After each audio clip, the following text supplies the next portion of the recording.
अस्सलाम वालेकुम viewers, welcome to मदिया एफएक्स। कैसे आप सब लोग, उम्मीद करती हूँ आप सब खैरियत से होंगे। हम आज कर रहे हैं गोल्ड के लाइव एनालिसिस, क्योंकि मैंने टाइम से मलेशिया में होने की वजह से मैं आप लोगों को टाइम नहीं दे पा रही। अभी मैंने सोचा क्यों ना लाइव आप लोगों के साथ कुछ चीज़ों को शेयर किया जाए। इस कैंडल ने कल देखा आपने काफ़ी ज़्यादा फास्ट फ्लक्चुएशन की इस कैंडल ने, जिसकी वजह से गोल्ड को हमें काफ़ी सेल देखने को मिला। और ये तकरीबन ऑलमोस्ट 1300 से 1500 की पिप थी, फ्लक्चुएशन थी जो मार्केट ने की, और इसमें काफ़ी ज़्यादा अकाउंट लिक्विडेट हुए होंगे। और मैं मैंने टाइम आप लोगों को अक्सर कहती भी हूँ अपनी बहुत सी वीडियोज़ में कि जब भी गोल्ड एक लॉन्ग टर्म इंपल्सिव देता है तो ऑफकोर्स वो करेक्शन के लिए वापस ज़रूर आता है। तो व्यूअर्स, जब तक मार्केट इस रेजिस्टेंस और इस सपोर्ट के दरमियान है, इस कैंडल की, ठीक है, क्योंकि ये इंपल्सिव एक मूव आया और मार्केट इसी के अंदर ही कंसोलिडेशन करी है, चूंकि इसको हम करेक्शन बोलते हैं, जो कि टाइम वाइज करेक्शन हो रही है मार्केट के अंदर, क्योंकि ये M15 का चार्ट है। तो जब तक मार्केट इस M15 के एरिया के अंदर है, तब तक मुझे नहीं लगता कि हमें लॉन्ग टर्म बाय और सेलिंग को सोचना चाहिए। उसकी कुछ रीजन है। अगर मार्केट यहाँ पे आती है इस एरिया के आसपास, जो कि एक एरिया बनता है 4760 का एरिया, अगर मार्केट इस 4760 के एरिया के नीचे अगर तो वीक रिजेक्शन करती है, कोई भी ऐसी कैंडल फॉर्म होती है और उसकी ऐसे वीक लगती है, और उसके बाद मार्केट एक और मोमेंटम कैंडल ऊपर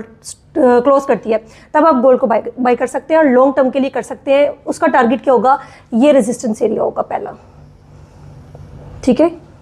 यहां तक पॉसिबल है कि मार्केट आपको टारगेट देके जाए, ठीक है। और अगर मार्केट मेंबर्स, थोड़ी मेरी सी ड्राइंग थोड़ी ख़राब है, कॉम्प्रोमाइज़ कर लीजिएगा।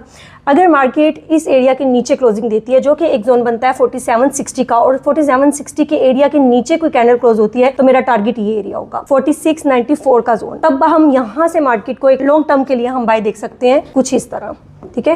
तो जब तक मार्केट इन दो एरियाज के दरमियान में ना, तो मुझे ऐसा लगता है आप इंट्राडे के अंदर रहते हुए स्कैल्प कर सकते हैं, और लॉन्ग टर्म के लिए फिलहाल इन दोनों जोन के अंदर आपको बाइंग और सेलिंग लॉन्ग टर्म के लिए नहीं करनी चाहिए। अगर फिर मार्केट, एक और सिनेरियो हो सकता है, अगर मार्केट इस रेजिस्टेंस के ऊपर कैंडल क्लोज करती है, अगर मार्केट इस रेजिस्टेंस, ये जो कैंडल की रेजिस्टेंस एरिया मैंने बनाया हुआ है, ये ऑलमोस्ट बनता है 8550 का जोन। अगर मार्केट 8550 के जोन के ऊपर कोई मोमेंटम कैंडल क्लोज करती है और उसका वॉल्यूम भी हाई होता है, ठीक है, हाई वॉल्यूम के साथ अगर यहाँ पे कोई भी कैंडल क्लोज होती है, उसकी बॉडी का स्प्रेड भी अच्छा होना चाहिए। ऐसा नहीं है कि वो कोई छोटी सी स्मॉल सी कैंडल होनी चाहिए, नहीं, एटलीस्ट ऐसी कैंडल होनी चाहिए, ये रेड वाली ऐसी ग्रीन कैंडल होनी चाहिए, ठीक है। और अगर इस रेजिस्टेंस के ऊपर ऐसी कोई ग्रीन कैंडल क्लोज होती है, देन इंशाल्लाह मुझे उम्मीद है कि गोल्ड ऑल टाइम हाई लगाएगा ही लगाएगा। अच्छा, ये तो थे हमारे टेक्निकल एनालिसिस, लेकिन आप सब लोगों को पता है कि जब भी मार्केट के अंदर फंडामेंटल आते हैं तो टेक्निकल को इतनी रिस्पेक्ट नहीं मिलती। फंडामेंटल जब मार्केट में चल रहे होते हैं, जैसे कि रात को ट्रंप की एक ट्वीट आई और उस ट्वीट के बेस पे मार्केट ने कितनी बड़ी फ्लक्चुएशन की आप लोग देख सकते हैं। ऑलमोस्ट आई थिंक 90+ लोगों के, 90% प्लस लोगों के अकाउंट वॉश हुए होंगे, मुझे इतना यकीन है। तो इसलिए आपने फंडामेंटल को कभी भी इग्नोर नहीं करना, बिकॉज फंडामेंटल ट्रेडिंग के अंदर रीढ़ की हड्डी का काम करते हैं, ठीक है।